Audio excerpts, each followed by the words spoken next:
আসসালামু আলাইকুম। দোলাই নদীর বাঁধ ভেঙে লোকালয়ে প্রবেশ করছে পানি। ইতিমধ্যে কিন্তু আমরা আছি এই মুহূর্তে কমলগঞ্জ উপজেলার বরচেক এলাকায়, যেখানে দোলাই নদীর বাঁধ ভেঙে লোকালয়ে পানি প্রবেশ করছে এবং কমলগঞ্জ এবং মৌলভীবাজারের কিছু এলাকায় বন্যা দেখা দিয়েছে। এই দোলা নদীর বাঁধ ভেঙে যাওয়ার কারণে মূলত উজান থেকে নেমে আসা পানিতে বিপদসীমার উপর দিয়ে প্রবাহিত হচ্ছিল দোলাই নদী এবং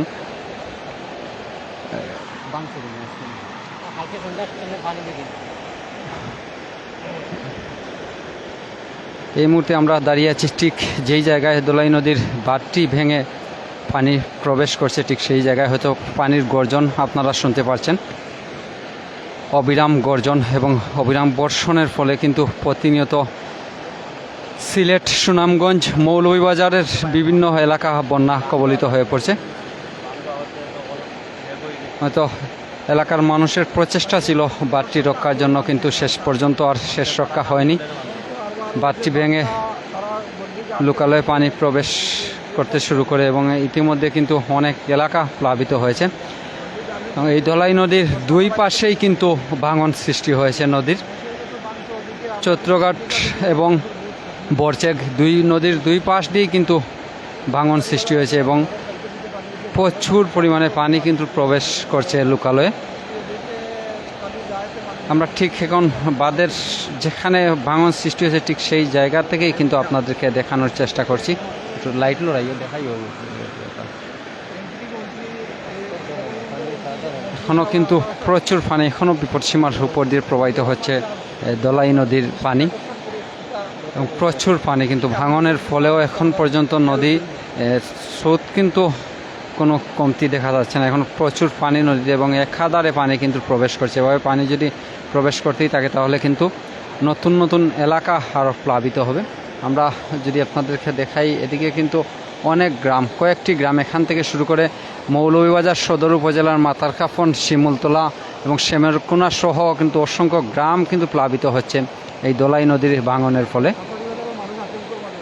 এবং মানুষ কিন্তু প্রতিনিয়ত আতঙ্কে দিন কাটাচ্ছেন, কারণ নদীর পানি কিন্তু এখনও কমছে না। প্রচুর পরিমাণে পানি কিন্তু প্রবেশ করছে একাধারে লোকালয়ে এবং এই পানি প্রবেশের ফলে মানুষের উৎকণ্ঠা প্রতিনিয়ত বাড়ছে। নতুন নতুন এলাকা প্লাবিত হচ্ছে, মানুষের ঘরবাড়িতে পানি প্রবেশ করেছে। দর্শক, প্রিয় ভিউয়ার্স, আপনারা কে কোন জায়গা থেকে যুক্ত হয়ে আমাদেরকে দেখছেন অবশ্যই কমেন্টের মাধ্যমে জানিয়ে দেবেন। আমরা কিন্তু চেষ্টা করছি সিলেটের বিভিন্ন উপজেলার তথ্যগুলো আপনাদের সাথে শেয়ার করার জন্য। চঞ্চল চৌধুরী, মাফরজে ভাই, দোয়া করবেন সিলেটবাসীর জন্য। পুরো সিলেটের 4টি জেলায় কিন্তু বন্যা কবলিত। বিশেষ করে সুনামগঞ্জ জেলা কিন্তু 2022-এর বন্যাকেও ছাড়িয়ে যাওয়ার একটা আশঙ্কা তৈরি হয়েছে। 2022 সালে যেই করুণ পরিণতি সিলেটের মানুষ দেখেছিল, বিশেষ করে সুনামগঞ্জবাসী, সেই 2022-এর বন্যা ছাড়িয়ে যাওয়ার শঙ্কা রয়েছে। কারণ আবহাওয়া অধিদপ্তরের পূর্বাভাস রয়েছে যে এখন পর্যন্ত আরও 48 ঘন্টার বৃষ্টিপাতের পূর্বাভাস রয়েছে। এসকে সজীব বয়স ভাই আমাদের সাথে যুক্ত হয়েছেন। ভাই, কোন জায়গায়? এটা কমলগঞ্জ উপজেলার বরচেক এলাকা, যেখান দিয়ে দোলাই নদীর ভাঙন সৃষ্টি হয়েছে এবং এই ভাঙনের ফলে কিন্তু পানি কমলগঞ্জ থেকে মৌলভীবাজারের বিভিন্ন গ্রাম যেমন শ্যামেরকুনা, শিমুলতলা, মাতারকাফন সহ কয়েকটি গ্রাম কিন্তু প্লাবিত হচ্ছে এই ভাঙনের ফলে। শিবলু আহমদ, আমি মৌলভীবাজার থেকে দেখতেছি, অসংখ্য ধন্যবাদ শিবলু আহমদ। চঞ্চল চৌধুরী, দোয়া করি। আমরা জি ভাই, অবশ্যই দোয়া করবেন। এমডি আজিজুর রহমান, কোন জায়গা থেকে দেখাচ্ছেন? ভাই, এটা কমলগঞ্জ উপজেলার বরচেক এলাকা, যেখানে দোলাই নদীর ভাঙন সৃষ্টি হয়েছে। এই নদীর ভাঙন কিন্তু দুই পাশেই। মেহেদি হাসান জুনিয়র, নিরাপদে দেখো। জি ভাই, অবশ্যই দোয়া করবো ইনশাল্লাহ। দুই পাশেই কিন্তু ভাঙন সৃষ্টি হয়েছে দোলাই নদীর। চৈত্রঘাট এবং বরচেক নদীর দুই পাশে ভাঙন এবং দুই পাশেই কিন্তু প্রচুর পানি প্রবেশ করছে। আপনারা দেখতে পাচ্ছেন, হয়তো পানির গর্জন আপনারা কিন্তু শুনতে পাচ্ছেন যে প্রচুর গর্জনে পানি কিন্তু প্রবেশ করছে।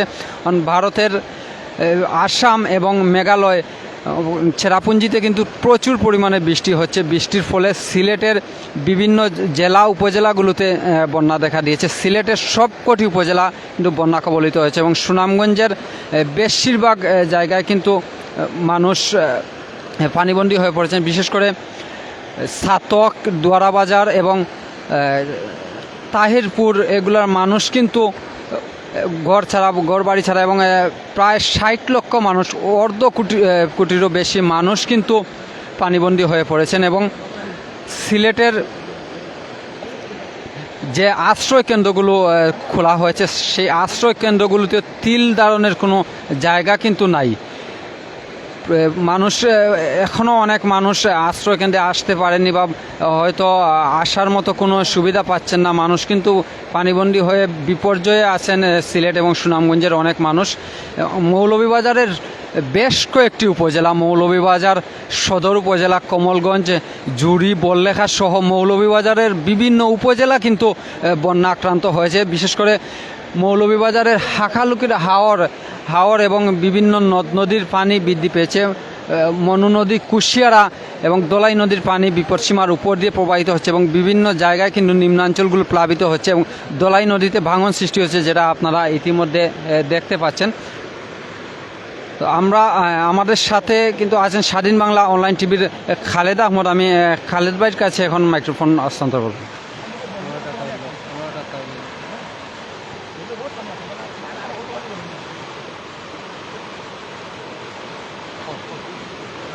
ধন্যবাদ জুনেদ ভাই। দর্শক, ধলাই নদীর বাঁধ ভেঙে ঢুকছে লোকালয়ে পানি। মূলত কমলগঞ্জ উপজেলার যেই এলাকা, যেই বাঁধটি ভেঙেছে, এই এলাকার নাম হচ্ছে চাঁদপুর এলাকার এই বাঁধটি ভেঙে, যদিও এই বাঁধটি গতকাল সন্ধ্যায় আসলে হঠাৎ করেই ভেঙে যায় বাঁধটি। পানির যেই প্রভাব বৃদ্ধির ফলে মূলত এই বাঁধটি ভেঙে যায়। আমি আরও একটু বিষয় জানিয়ে রাখি, আজ সকাল 9টার যেই পানি উন্নয়ন বোর্ডের যেই বিবরণ আমরা জানতে পেরেছি বা জানিয়েছিলাম দর্শক, এই দলাই নদীর কিন্তু পানির প্রভাব, যে বাড়ার প্রভাব ছিল, সেই 23 সেন্টিমিটার পানির প্রভাব কিন্তু বৃদ্ধি পেয়েছিল। যদিও ক্রমান্বয়ে কখনো বাড়ছে আবার কখনো কমছে, কিন্তু ব্যতিক্রম হচ্ছে এই জায়গাটি হচ্ছে কমলগঞ্জের গুরুত্বপূর্ণ একটি জায়গা। এখানে 2022 সালের বন্যায়ও এমনটি হয়েছিল, অনেকটা ঝুঁকিতে ছিল। এবারের বন্যায়ও কিন্তু তদ্রূপ ছিল। আমি আরও একটি বিষয় জানিয়ে রাখি যে মৌলভীবাজার জেলার 7টি উপজেলা রয়েছে দর্শক। এর মধ্যে কিন্তু 7টি উপজেলায় কিন্তু প্রত্যেকটি জায়গায় কিন্তু প্রত্যেকটি উপজেলার বিভিন্ন ইউনিয়নে ইতিমধ্যে পানিবন্দী অসংখ্য মানুষ, লক্ষ লক্ষ মানুষ কিন্তু ইতিমধ্যে পানিবন্দী রয়েছে। বিশেষ করে কুলাউড়ার কথা যদি আমি বলি, কুলাউড়া উপজেলায় বেশ কিছু ইউনিয়ন, বিশেষ করে প্রীতমপাশা ইউনিয়ন থেকে শুরু করে অনেক নিম্ন অঞ্চল অর্থাৎ ধলাই নদীর পার্শ্ববর্তী যেই সমস্ত এলাকাগুলো রয়েছে, প্রত্যেকটি এলাকায় আসলে ঝুঁকিপূর্ণ। ইতিমধ্যে কিন্তু অনেক জায়গা কিন্তু তলিয়ে গিয়েছে, আপনারা জানেন, বন্যায় ক্ষতিগ্রস্ত হয়েছে অসংখ্য মানুষজন। অন্যদিকে এই কমলগঞ্জ উপজেলা, এই উপজেলায় কিন্তু অসংখ্য মানুষ কিন্তু একটি ভয়ে আতঙ্কে বিরাজমান করছে। যদিও এই মুহূর্তে এই নদীর এই বাঁধটি ভেঙে আসলে প্রকোপ রূপ ধারণ করেছে, যেহেতু এই চণ্ডীপুল বা এই এলাকার যে পানিটি প্রবাহিত হচ্ছে, ভেঙে যেই পানিটি চলে যাচ্ছে, সেটি মৌলভীবাজার সদর উপজেলার দিকেই কিন্তু ধাবিত হচ্ছে। বিশেষ করে কমলগঞ্জের রহিমপুর ইউনিয়নের আশপাশ কিন্তু বেশ কিছু জায়গায়, বেশ কিছু এলাকায় কিন্তু পানিবন্দী রয়েছে। পাশাপাশি বিভিন্ন ইউনিয়ন, রহিমপুর সহ সদর উপজেলার চাঁদনীঘাট ইউনিয়নের মাথারকাপড় এলাকা, সেখানেও কিন্তু এই পানিটি পশ্চিম এলাকা হয়ে প্রবাহিত হচ্ছে। মূলত এই ছিল দর্শক কমলগঞ্জ উপজেলার এই ধলাই নদীর যেই বাঁধ ভেঙে পানির প্রবাহ সৃষ্টি, তর্জন এবং গর্জন। এই মুহূর্তে আপনারা দেখতে পাচ্ছেন যে পানির অনেক স্রোত, অনেক প্রবাহমান ধারা, যেটি পশ্চিম অঞ্চলের দিকে ধাবিত হচ্ছে। এখন এই এলাকাবাসীর ধারণা হচ্ছে যে যদি টানা বৃষ্টি হয় এইভাবে, যেমনটি আমরা দেখেছিলাম ঈদের দিন থেকে শুরু করে গতকাল পর্যন্ত টানা বৃষ্টি হয়েছিল, যদিও আজকের তেমন একটা বৃষ্টি তেমন একটা প্রকোপ দেখি নাই। তারপরে কিন্তু আসলে এভাবে যদি টানা বৃষ্টি 1 থেকে 2 দিন হয় তাহলে কিন্তু আরও ভয়াবহ সৃষ্টি হবে, এমনটি কিন্তু এই এলাকার বাসীর ধারণা। তারপরে কিন্তু এই বাঁধ ভাঙার কারণে কিন্তু আসলে পশ্চিম অঞ্চল অর্থাৎ কমলগঞ্জের পশ্চিম অঞ্চল রহিমপুর ইউনিয়নের বেশ কিছু জায়গা এলাকা প্লাবিত হয়েছে এই বন্যার পানি, এই ভাঙনের ফলে। পাশাপাশি মৌলভীবাজার সদর উপজেলার চাঁদনীঘাট ইউনিয়নের মাতারখাপন এলাকায় কিন্তু সেখানেও কিন্তু আসলে আতঙ্ক বিরাজমান করছে। পাশাপাশি মুন্সিনগর ইউনিয়ন, মুন্সিবাজার ইউনিয়নের যেই খাসারি বাজার, সেখানেও আমরা দেখেছিলাম, সেখানেও কিন্তু রাস্তায় দিয়ে পানির স্রোত যাচ্ছে। অর্থাৎ প্রত্যেকটি জায়গায় কিন্তু আসলে বিপদ সংকেত, যেহেতু দোলাই নদীর সকাল 9টা নাগাদ কিন্তু বিপদসীমার উপর দিয়ে দাবিত হচ্ছিল 23 সেন্টিমিটার। কিন্তু মনু নদীর পানির বিষয়ে যদি আমি বলতে যাই দর্শক, সেখানেও আমরা দেখেছি মনু নদীর সেই পানির প্রবাহ বা যেই বিপদসীমা ছিল সেই 8 সেন্টিমিটারের উপর দিয়ে কিন্তু আসলে প্রবাহিত হয়েছিল। অন্যদিকে জুড়ি উপজেলায় কিন্তু তার চেয়ে বেশি প্রভাব বিস্তার করেছিল। আজকের যেই বিকালের যে চিত্র আমরা দেখিয়েছিলাম দর্শক, হবিগঞ্জ জেলার যেই নবীগঞ্জের আউশকান্দি ইউনিয়নের পার্কুল এলাকার 1 নম্বর ওয়ার্ড, সেখানেও কিন্তু একটি পাকা সড়ক, পাকা রাস্তা কিন্তু বাঁধ ভেঙে কিন্তু আসলে সেই দক্ষিণ অঞ্চল অর্থাৎ আউশকান্দি এলাকায় পানির যেই প্রকোপ হারে প্রবেশ করেছে, সেখানেও আমরা চিত্রগুলো দেখানোর চেষ্টা করছি দর্শক। সেখানেও আমরা দেখেছি যে অসংখ্য মানুষ, হাজার হাজার মানুষ নিরুপায় হয়ে আছে, প্রশাসনিক এবং বিভিন্ন জনপ্রতিনিধির হাত পেতে আছে কখন তারা বিভিন্ন খাদ্য সামগ্রী, কখন ত্রাণ সামগ্রী নিয়ে আসবে। বিশেষ করে বিশুদ্ধ পানির যেই সংকট সেই এলাকাগুলোতে আমরা দেখেছি দর্শক, সেই বিশুদ্ধ পানির নিশ্চয়তা করতে হবে।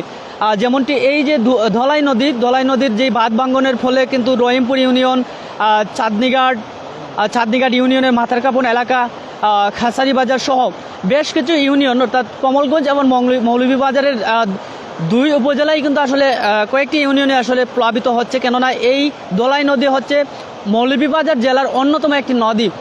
মনু নদীর পরেই কিন্তু ধলাই নদীর স্থান। সেই ধলাই নদী ভাঙনে আসলে মানুষ হতাশায় আছে, কখন এই পশ্চিমাঞ্চল প্লাবিত হয়। যদিও বেশ কয়েকটি ইউনিয়নের এলাকাগুলো ইতিমধ্যে প্লাবিত হয়েছে, তারপরেও আশার বাণী আমরা দেখতে পাচ্ছি। যদিও এই মুহূর্তে আজ তেমন একটা বৃষ্টি হয়নি, বৃষ্টি না হওয়ার ফলে হয়তো পানি যদি কমতে শুরু করে।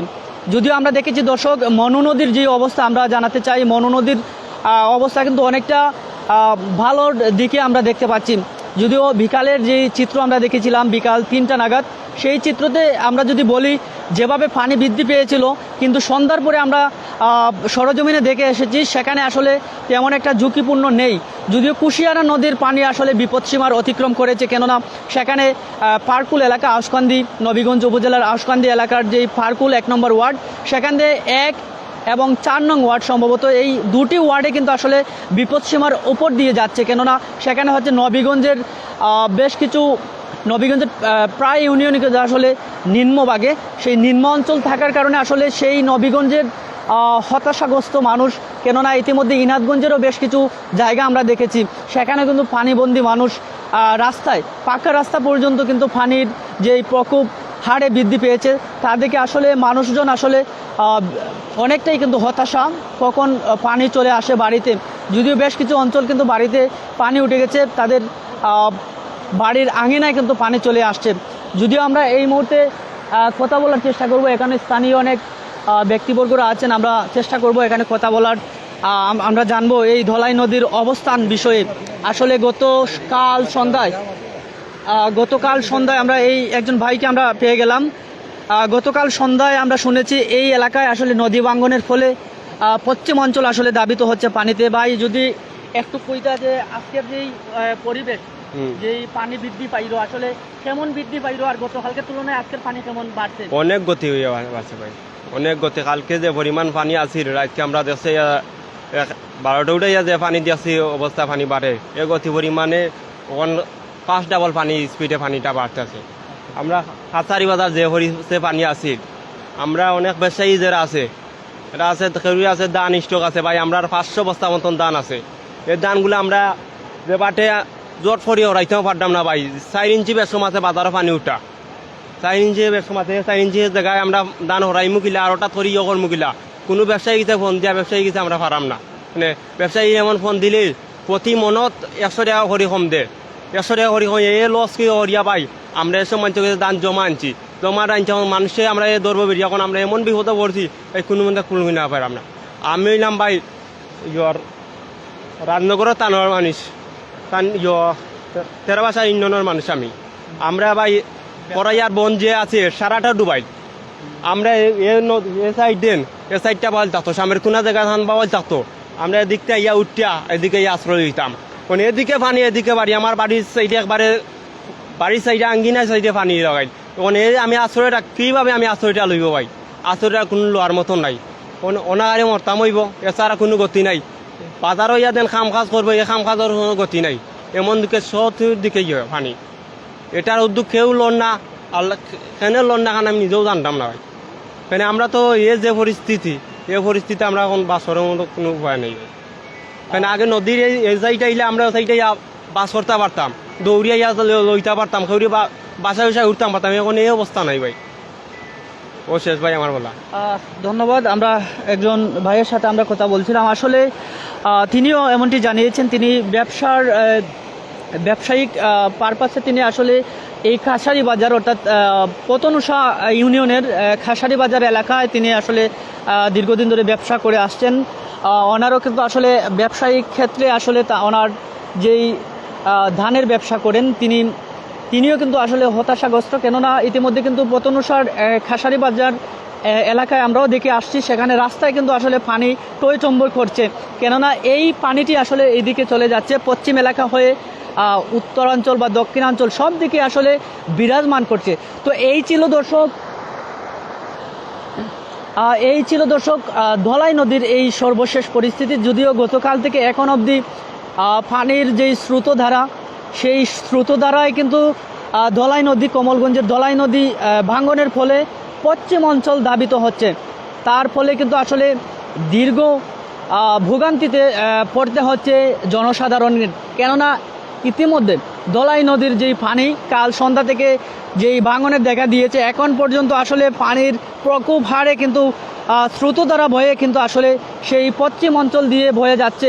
এখন দেখার সময় আসলে এই যে রহিমপুর ইউনিয়ন এবং মৌলভীবাজার সদরের চাঁদনীঘাট ইউনিয়নের পতনুষা এলাকা এবং পতনুষা মাথারকাপন এলাকা এবং পতনুষা ইউনিয়নের খাসারি বাজার এলাকা, প্রায় এলাকায় কিন্তু আসলে পানিবন্দী হয়ে আছে।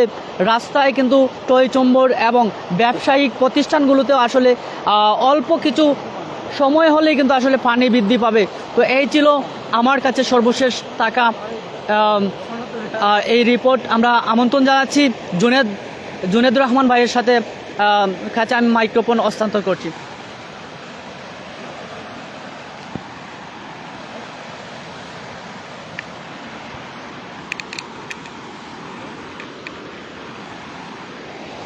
ধন্যবাদ খালেদ ভাইকে। সম্মানিত ভিউয়ার্স, অনেকেই আমাদের সাথে যুক্ত আছেন।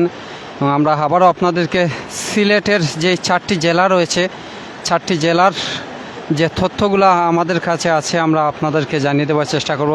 সিলেটের কিন্তু সবকটি নদীর পানি, সুরমা, কুশিয়ারা, সারি নদী, মৌলভীবাজার দিয়ে প্রবাহিত মনু নদী এবং ধলাই নদী পানি কিন্তু সবকটি নদীর পানি বিপদসীমার উপর দিয়ে প্রবাহিত হচ্ছে। এবং ইতিমধ্যে কিন্তু আমরা এই মুহূর্তে যেখানে দাঁড়িয়ে আছি কমলগঞ্জ উপজেলায়, যেখানে ধলাই নদীর ভাঙন সৃষ্টি হয়েছে।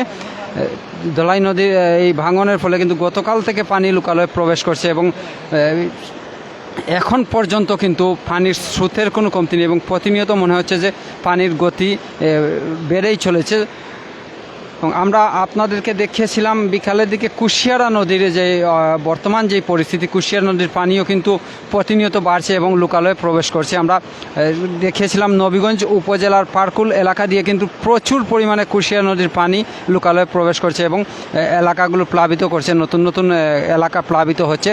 পাশাপাশি সুরমা নদীর পানি কিছুটা কমলেও কিন্তু সুনামগঞ্জের যে বন্যা পরিস্থিতির কোনো উন্নতি হয়নি। কারণ সিলেট বিভাগের প্রায় অর্ধ কোটিরও বেশি মানুষ কিন্তু পানিবন্দী হয়ে পড়েছেন এবং যেখানে এই আশ্রয় কেন্দ্রগুলো খোলা হয়েছিল, কোনো আশ্রয় কেন্দ্রে কিন্তু তিল ধারণের মতো কোনো জায়গা নেই এবং অনেকে কিন্তু আটকা পড়েছেন বাড়িঘরে, যাদেরকে এখন পর্যন্ত উদ্ধার করা সম্ভব হয়নি। এমন অনেক মানুষ সুনামগঞ্জে আটকা পড়ে আছেন এবং একটি আশঙ্কা রয়েছে কিন্তু যে 2022 সালের যে বন্যার প্রকোপ আমরা দেখেছিলাম তাও কিন্তু পেরিয়ে যাওয়ার একটি সম্ভাবনা তৈরি হয়েছে। কারণ বাংলাদেশের সিলেট অঞ্চল দিয়ে যেই নদীগুলো প্রবাহিত হয়েছে প্রায় সব নদী কিন্তু ভারতের মেঘালয়, চেরাপুঞ্জি এবং আসাম অঞ্চল দিয়ে বেরিয়ে এসেছে এবং সেখানে কিন্তু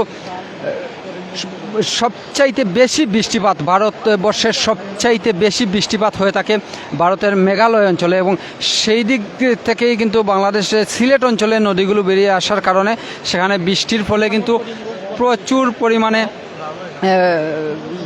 পাহাড়ি ডল এবং যে নদীর পানিগুলো চলে আসে এবং এসে কিন্তু সুনামগঞ্জ, সিলেটের নিম্নাঞ্চল সুনামগঞ্জ জেলা কিন্তু প্রায় প্রতি বৎসরই বন্যায় আক্রান্ত হয়। তবে আমরা 2022 সালে ভয়াবহতা দেখেছিলাম এবং আবার 2024 সালে এসে কিন্তু সেই রকম একটি সংখ্যাই তৈরি হয়েছে এবং আবহাওয়া অধিদপ্তরের পূর্বাভাস অনুযায়ী আগামী 48 ঘন্টা কিন্তু ভারী বৃষ্টিপাতের পূর্বাভাস রয়েছে। সেক্ষেত্রে আরও অবনতি হতে পারে সিলেট এবং সুনামগঞ্জে বন্যা পরিস্থিতি।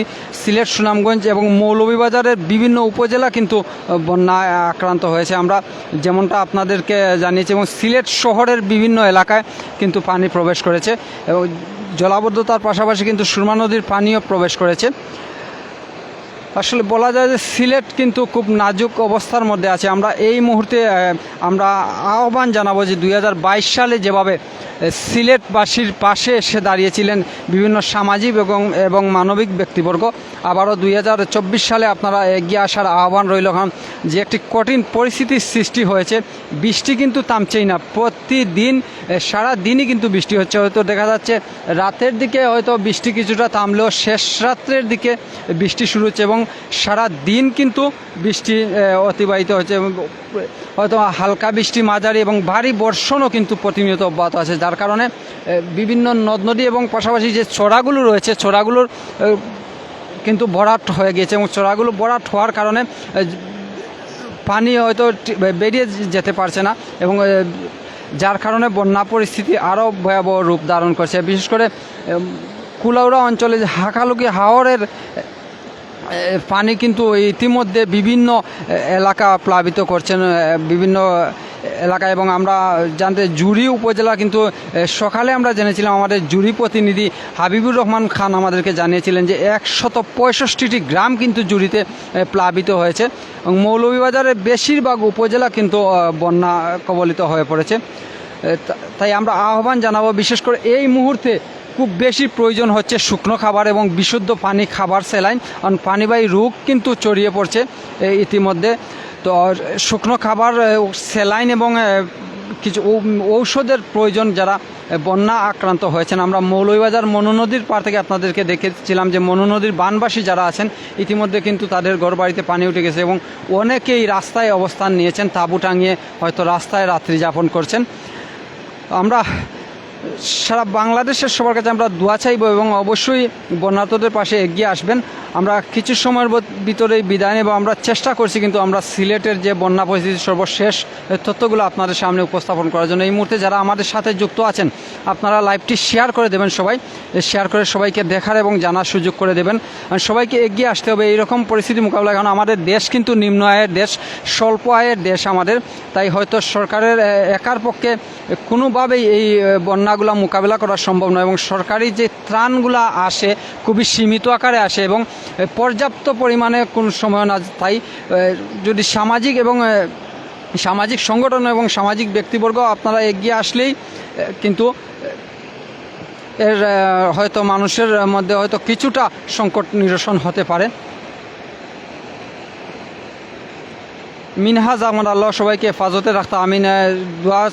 দোয়া করবা ইনশাল্লাহ। মিনহাজ আহমদ আমাদের মৌলভীবাজার প্রতিনিধি, অনেকেই কিন্তু আমাদের সাথে যুক্ত আছেন এবং অনেকেই কমেন্ট করেছেন। হয়তো সব কমেন্টের রিপ্লে তো আমাদের পক্ষে সম্ভব হচ্ছে না, তবে আমরা চেষ্টা করব ইনশাল্লাহ কমেন্টের রিপ্লেগুলো দেওয়ার জন্য। শাহেল মোহাম্মদ ভাই, লং টাইম দেখানোর চেষ্টা করুন ভাই। আসলে এখন রাত্রি আর হয়তো আমরা লাইটের সাহায্যে দেখানোর চেষ্টা করছি, হয়তো খুব বেশি সময় আর থাকতে পারবো না, আমাদেরকে বিদায় নিতে হবে। আমরা সবার কাছে দোয়া চাই, অন্ততপক্ষে সিলেটবাসীর জন্য দোয়া করবেন। শালমা ভাই, এই এলাকার মানুষের এখন কী অবস্থা? এলাকার মানুষের অবস্থা বন্যা কবলিত, সবাই তো বন্যা কবলিত হলে যে পরিস্থিতি সৃষ্টি হয় আসলে ভালো তো অবশ্যই বলা যাবে না কোনোভাবেই, কারণ কঠিন একটি পরিস্থিতি, কঠিন পরীক্ষার সম্মুখীন মানুষ।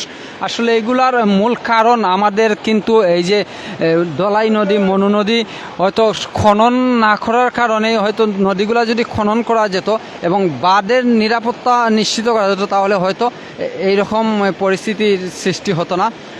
মনু নদীতেও কিন্তু একটু বৃষ্টি হলেই দেখা যায় যে হয়তো বিপদসীমার উপরে পানি উঠে যায়। যেমন আজকে আমরা যেই পরিস্থিতি দেখেছি, হয়তো এখন পানি কিছুটা নিম্নমুখী, পানি যদি আরও কিছুটা বাড়লেই কিন্তু বিপজ্জনক হয়ে উঠতো। আমরা মৌলভীবাজারের বিশেষ করে মৌলভীবাজারের বাঁধও কিন্তু অনেকটা ঝুঁকিপূর্ণ। আমরা দেখেছিলাম স্বেচ্ছার সময় বাঁধ পুনর্নির্মাণের কাজে কিন্তু নেমে পড়েছেন ইতিমধ্যে মৌলভীবাজারবাসী। এবং কুশিয়ারা নদীর পানি প্রতিনিয়ত বাড়ছে, প্রতিনিয়ত কুশিয়ারা নদীর পানি বাড়ছে। চঞ্চল চৌধুরী ভাই, পানি কমেনি? জি না ভাই, এখনও পানি কমার কোনো লক্ষণ নেই, পানি কিন্তু প্রচুর পরিমাণে বাড়ছে এবং পানির যে স্রোত, হয়তো পানির গর্জন আপনারা শুনতে পাচ্ছেন, প্রচণ্ড পরিমাণে গর্জন পানির এবং স্রোত কিন্তু প্রতিনিয়ত বাড়ছে। আমরা যতটুকু এলাকার মানুষের কাছ থেকে জানতে পেরেছি যে পানির স্রোতের কোনো কমতি নেই, গতকালকে থেকে পানি প্রবেশ করছে, কিন্তু এখনও কিন্তু পানির স্রোতটা, নদীর পানি এখনও যে এলাকায় এই অঞ্চলগুলোর চাইতে কিন্তু উপরে রয়েছে, তাই স্রোতটাও অনেক বেশি। আপনারা যদি একটু দেখেন তাহলে বুঝতে পারবেন কি কত গতিতে পানি কিন্তু প্রবেশ করছে। শাহেল মোহাম্মদ, সবাই অসহায় মানুষের পাশে দাঁড়ানোর চেষ্টা করেন। জিও ভাই, ইনশাল্লাহ আমাদের চাওয়া থাকবে সবাই এগিয়ে আসার জন্য। কারেন্ট আসেনি ভাই? জিও ভাই, কারেন্ট আছে, তবে আমরা যেই জায়গায় আসি সেখানে কিন্তু বিদ্যুৎ নেই, অন্ধকারে আমরা লাইটের সাহায্যে আপনাদেরকে দেখানোর চেষ্টা করছি। সবাই ভালো থাকবেন। এতক্ষণ যারা আমাদের সাথে যুক্ত ছিলেন সবাইকে ধন্যবাদ জানিয়ে আমরা এই মুহূর্তে বিদায় নেব। আমি জুনেদ এবং স্বাধীন বাংলা অনলাইন টিভির খালেদ আহমদ সামির, এতক্ষণ আমার SM মিডিয়া এমবির শাকিল আহমদ আমরা আপনাদেরকে দেখানোর চেষ্টা করলাম। সবাই ভালো থাকবেন, সুস্থ থাকবেন, দোয়া করবেন এবং সবাই সিলেটবাসীর পাশে এসে দাঁড়ানোর জন্য অনুরোধ জানিয়ে বিদায় নিচ্ছি। আসসালামু আলাইকুম।